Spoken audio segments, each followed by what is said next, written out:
Welcome to this session.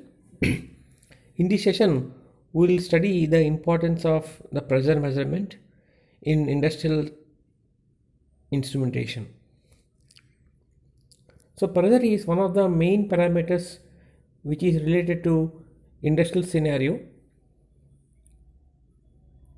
The nature of pressure makes a lot of difference for measurement, monitoring, and control. Here we have to access the situation. So assessment is made on the pressure. That means what kind of pressure we are going to measure. What is the range of pressure that has to be measured? Is the pressure a static or dynamic condition? And the more important thing is what is the absolute accuracy we need or good repeatability in the measurement that is necessary. Here, how much overpressure protection is required, that is also one of the key parameters in pressure measurement. That means, as a whole, we can say that we have to assess the situation where we are working in a plant. What is the range of pressure operation? What kind of instrument you are going to use? What are the conditions? Whether the condition is static or dynamic? Whether we need accuracy or repeatability? So all these issues or the critical points need to be discussed before going for pressure measurement. So here we have to study what are different types of pressure. Here we can see that pressure may be measured with reference. That means here you can see two horizontal lines. One is absolute zero pressure and second one is atmospheric pressure. So we are going to measure the pressure with respect to the reference. So first one is absolute zero pressure. Second one, local atmospheric pressure. Third one, gauge pressure. It may be a positive pressure or negative pressure. That means gauge pressure is above the atmospheric pressure, whereas the vacuum pressure is below the atmospheric pressure. That's how we divide the pressure into different scenarios. Now, as we discussed in the last slide, we have to note what are different types of pressure measurement. Here we need to study what is absolute pressure. Absolute pressure is measured relative to a perfect vacuum, whereas gauge pressure is measured relative to ambient pressure. Differential pressure is the difference in pressure between 2 points of measurement. That means here we can say that we have three kinds of pressure. One is absolute pressure, second one gauge pressure, third one differential pressure. Here when we talk about gauge pressure, we are going to measure the gauge pressure in positive, that is above atmosphere pressure, and we can also measure the gauge pressure in vacuum, that is below the atmospheric pressure.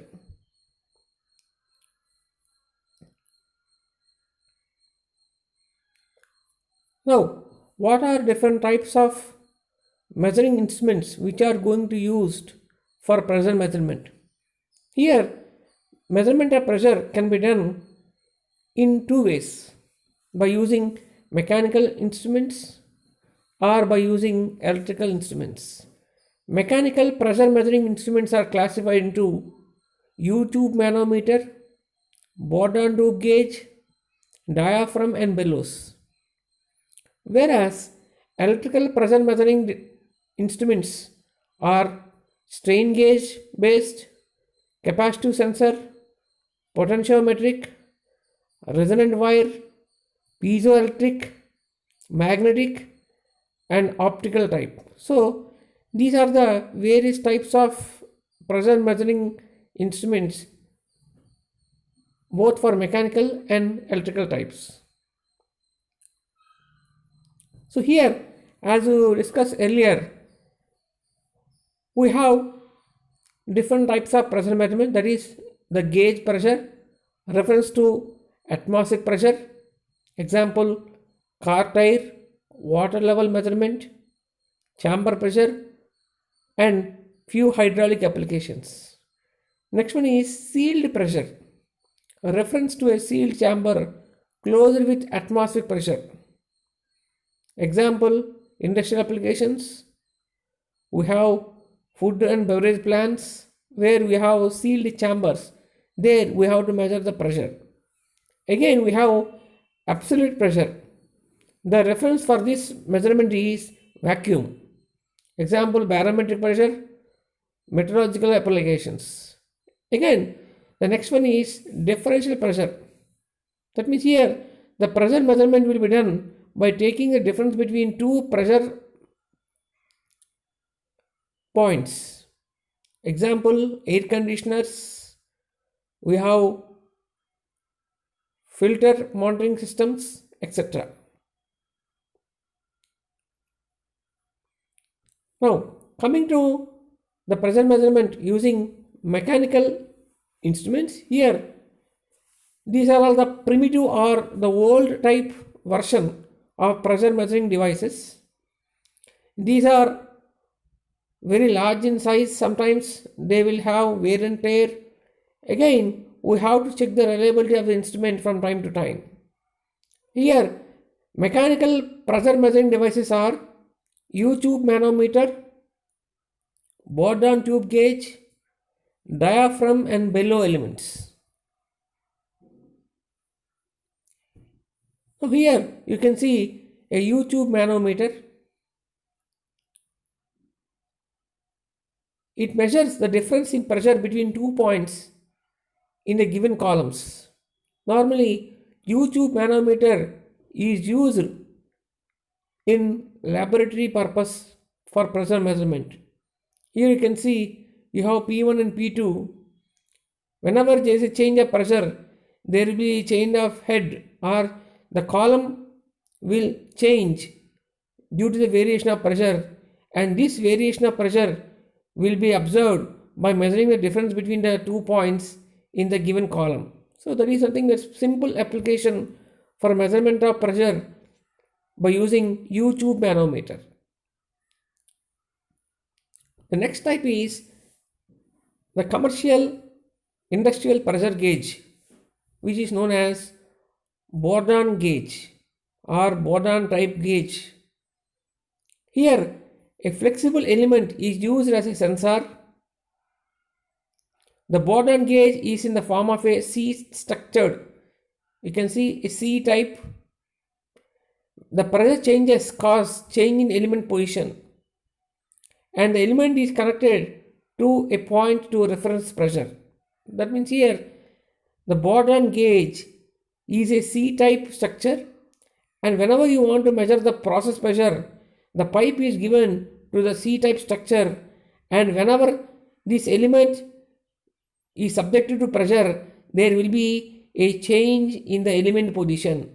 This change in the element position will be taken by a pointer, and this pointer will be connected to a gauge. That's why it is called as Bourdon gauge. Here, Bourdon gauge are commercial industrial pressure measuring instruments which are widely used in process industry. Here we can see the diaphragm and bellow elements. Here these are all similar to the Bourdon gauge type. We have pressure measuring elements, and whenever they are subjected to pressure, there will be a change in the position of these elements, and this change in position of these elements will be noted with the help of a pointer or a reference element for calculating in the gauge. So these are called as diaphragm gauges or bellow elements. You can see the different types of diaphragms here.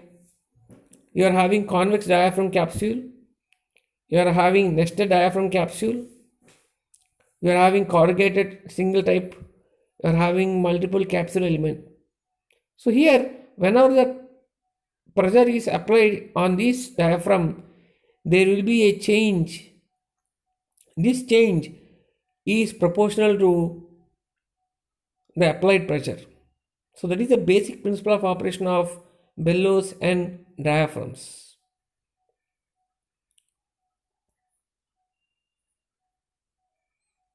Coming to the electrical type, here we have different types of pressure measuring instruments which are of electrical type in nature, and they are being used due to the evolution of computerized control systems in industrial environments. Here we have different types of commercial, industrial electrical pressure measurement devices. Example, strain gauge, capacitive sensors, potentiometric, resonant wire, piezoelectric, magnetic type, and optical type.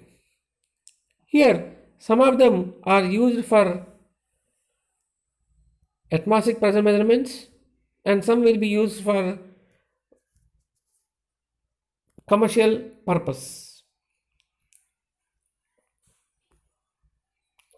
Here, coming to the pressure measurement by using strain gauge, you can see in the diagram you are having low pressure and high pressure.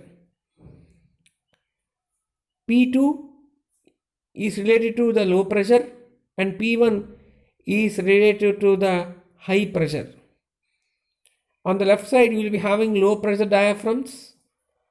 On the right side, for P1, you will be having high pressure diaphragms. So whenever there is a change of pressure, this change of pressure will be taken by the sensor, and this sensor will convert the pressure into electrical output. That means here, strain gauge measures the deflection of elastic diaphragm due to the pressure difference across the diagram. Since we are having P1 and P2, the difference of the pressures will create a deflection, and this deflection of pressure will be taken by the sensor, and this sensor converts the pressure into an electrical output. So these are commercial pressure sensing gauges which are used in industries. Here, coming to the capacitive sensor, it measures changes in capacitance of electrically charged electrodes from movement of metal diaphragm due to pressure difference across the diagram. Here you can see this scenario in this diagram. You are having reference pressure, and below we are having process pressure. The process pressure is the pressure where we have to find out its value. So whenever there is a change of process pressure with respect to reference pressure, there will be a change in movement of the C1 and C2 parallel plates. This will cause a change in the capacitance, and this change of capacitance is proportional to the change in the process pressure. So this is how industrial pressure measurement can be done by using capacitive sensor. That means whenever you want to measure pressure measurement using capacitive sensor, the change in capacitance is due to the change in the process pressure with respect to the reference pressure. Hence, the change of pressure will be measured in terms of electrical output. Here we can see that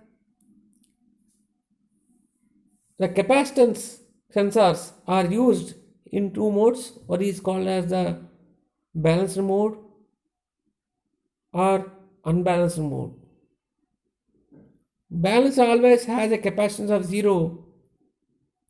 It measures pressure indirectly by measuring drift in capacitive arms. Whereas in unbalanced mode of pressure measurement, it measures ratio between the output voltage and the excitation voltage. So depending upon the industrial scenario, either we can opt for balanced mode or unbalanced mode. Now coming to the resonant wire, this type of pressure measuring device will generate a digital signal, and this can be used for low differential pressure measurements. And in this resonant wire type pressure measuring device, the wire is oscillated at a resonant frequency by oscillator circuit. That means whenever there is a change of pressure, it will cause change in wire tension, which changes oscillatory frequency. And this oscillatory frequency will be captured in the form of a digital signal. So this is one of the commercial type of pressure measurement using resonant wire. You can see in the diagram you are having the vibrating wire, and this vibrating wire is oscillated at a resonant frequency by oscillator circuit. You can see the circuit. Whenever there is a pressure change, this will cause a change in wire tension, which changes oscillatory frequency, and this frequency will be captured and it will be converted into a digital signal. So this is one of the types of measuring pressure measurement using resonant wire.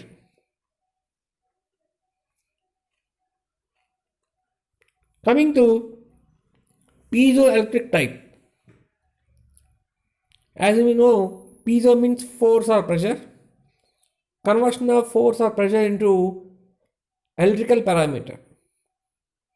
So you can see in the diagram, it measures the charge developed across quartz crystal due to change in pressure.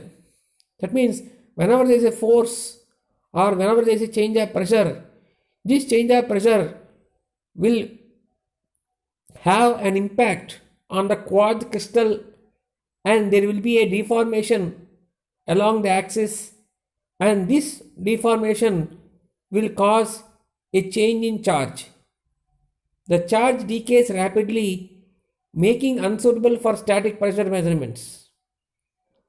Hence, the pressure can be applied longitudinally or transversely. And here, in piezoelectric sensors, they are used to measure dynamic pressure changes associated with very fast, rapid pressure measurements. So, piezoelectric crystals are used for pressure measuring scenario. Coming to magnetic type. Here, whenever you talk about the principle of magnetic for pressure measurements, here pressure measurement is done where induced current caused by the movement of magnetic components will occur due to a change in pressure. That means there will be a change of current due to the change of pressure because of the movement of magnetic elements. Magnetic pressure measuring instruments are used in high resolution where we need to measure smaller ranges. Hence, we can use magnetic type pressure measuring instruments whenever there is a sensitivity to stray magnetic fields and temperature changes. So this is one of the magnetic type. here we can use inductive type or reluctance type. That means whenever there is a change of pressure, there will be a change of current due to magnetism. That is the inherent principle of operation of your magnetic type pressure measuring instrument. Now coming to the optical type. Here, the optical type pressure measuring instruments detect effects of smaller changes of pressure through the partial blocking of an LED. That means here small variations of pressure will cause a deviation in LED pattern. This LED pattern will be proportional to the change of pressure at smaller values. So this is one of the recent developments for pressure measurements in measuring the required pressures. You can see the diagram.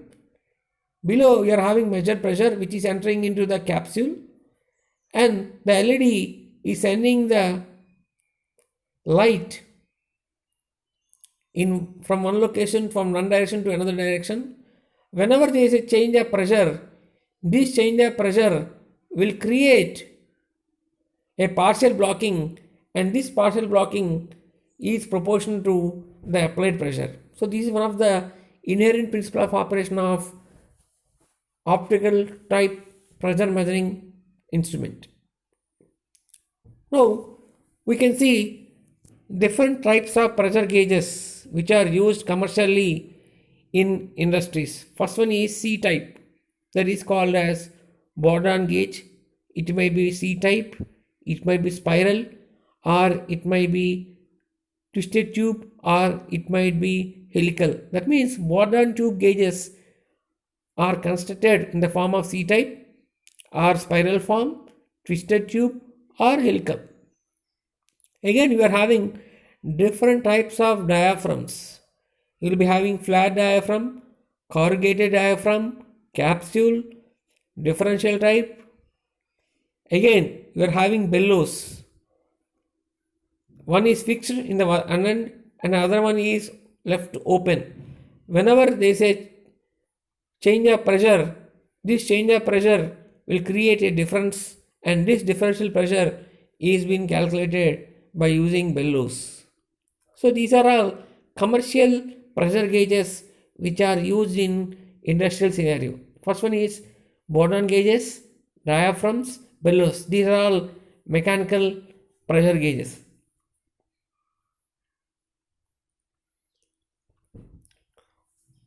Now we can see various pressure units: Pascal,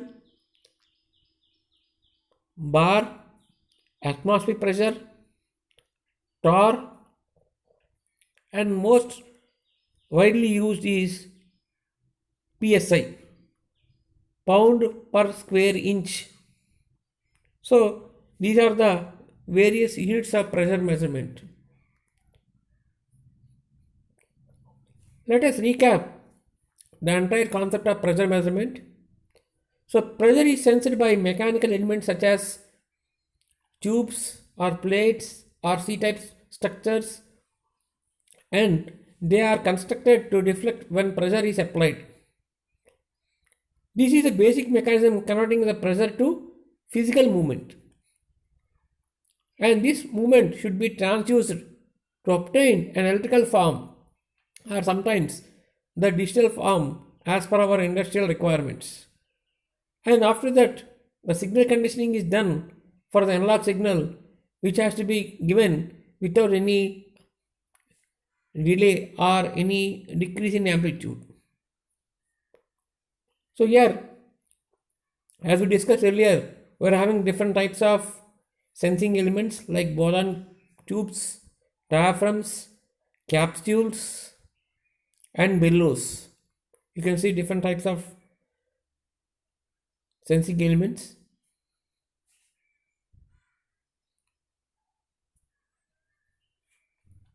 Here we are having potentiometric pressure sensors. Potentiometric pressure sensors uses a Bourdon tube, a capsule or bellows to drive wiper on a resistive element. That means whenever there is change of pressure, this change of pressure will be taken by the Bourdon tube or bellows, and this bellows or Bourdon tube will have a deviation, and this deviation will be connected to drive a wiper arm on a resistive element. That means here the change of pressure is proportional to the change of resistance, and this will be done with the support of a Bourdon tube or a bellow element. For high reliability operation, the wiper must bear on the element with some force. Hence, the repeatability and hysteresis are the key parameters which are to be identified and monitored closely. Next one is the inductive pressure sensors.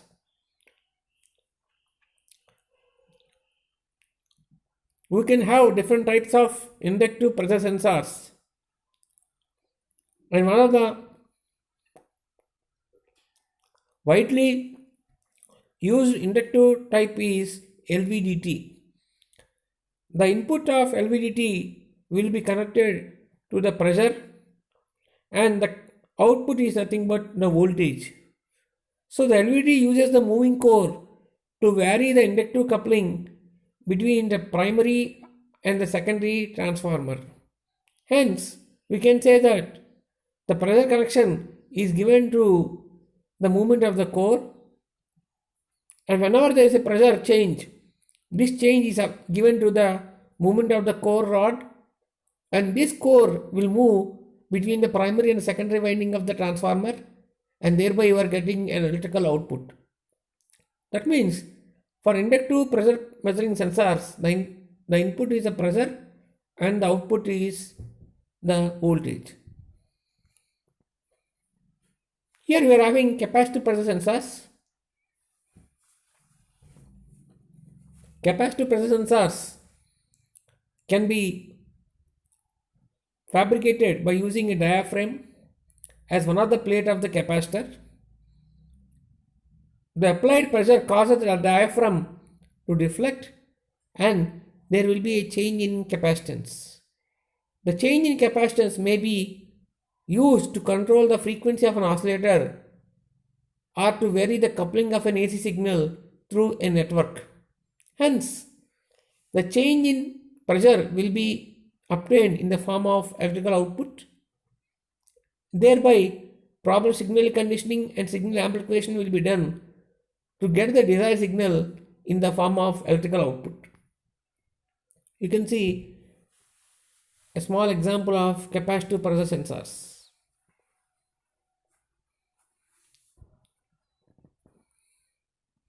Next one is, as we discussed earlier, piezoelectric pressure sensors. That means they can work in both the directions. We can use a quartz crystal. This quartz crystal, whenever it is subjected to pressure, there will be a change in deformation in the axis of the crystal, and this will result in change of charge, and this change of charge will be noted, and the amount of pressure applied is proportional to the electrical output. So this is nothing but a small example of piezoelectric sensors which will convert the stress into electrical potential. They are used for measuring pressure changes. So we have seen the strain gauge pressure sensor already. So we are having different types of strain gauges: wire type, mesh type, semi-conductor strain gauges, and they are used depend upon the sensitivity of the measurement. Here we can use a metal diaphragm with strain gauges where the applied change of pressure will produce a change in the resistivity. Here we are using piezoresistive effect. and different strain gauges are designed by different types of metals and semiconductors. You are having bonded semiconductor strain gauge. Here we are connecting the strain gauge across one of the arms of the bridge. You are having piezoresistive integrated semiconductor. Here different types of pressure sensors are designed where a small strain gauge can be used for measurement of the pressure. We are having pressure switches. It used for pressure monitoring or sensing purpose. Pressure switches combining a diaphragm or pressure measuring elements can provide high efficient pressure monitoring device, and electronic switches may be combined with electrical sensors to construct a pressure switch. So we need to have a proper electrical interfacing. Without proper electrical facing, we cannot obtain the pressure variation. So as we know, the current standards for low pressure range limit is 4 milliamps, and for high pressure, the high pressure range limit is 20 milliamps. So we know before going for measurement, we need to go for calibration. The calibration of pressure measuring gauge is done by using a dead weight tester. A dead weight tester uses calibrated weights that exerts force on a piston which acts on a fluid to produce a test pressure. For high efficiency, that means for high pressure ranges, oil is typically used. For low pressure ranges, pneumatic air bearing testers are available, and they are also used for calibrating the instruments. So this is what a brief introduction of the pressure measuring devices. Today we have discussed about mechanical type pressure measuring instruments, which include Barnard gauge, U-tube manometers, bellows, diaphragms. Again, we have also discussed the electrical type pressure measuring instruments such as piezoelectric, magnetic type, optical type, capacitive type, resistive type, and so on. So these elements are used at different industrial applications for measurement of pressure. And here, as we discussed earlier, we need to assess the situation. What type of instrument should be used at a particular environment? And apart from these instruments, we also need to measure the vacuum pressure and differential pressure. In the next session, we will discuss about what are the vacuum pressure measuring instruments and differential pressure measuring instruments.